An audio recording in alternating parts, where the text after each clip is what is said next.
গরিব মানুষের ঘর পৌঁছে দিতে হবে। কিন্তু একটা অনুরোধ, আপনারা ইতিমধ্যে বোধহয় অবগত হয়েছেন, আমাদের এই ভাঙড় থেকে 3টে অঞ্চল আমরা হেরে গিয়েছিলাম।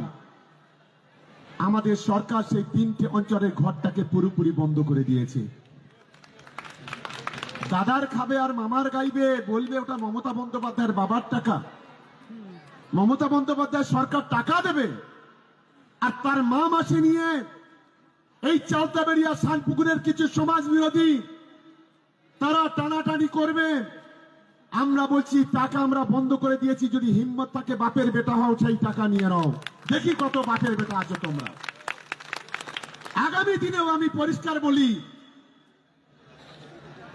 আমাদের এই অঞ্চলে সিএমআরতে যে নাম এসছে, আমি প্রত্যেকটা নেতার কাছে অনুরোধ করব, আইএসএফ এর একজন না যেন টাকা পায় তার ব্যবস্থা আমাদের তৃণমূল কংগ্রেসকে করতে হবে।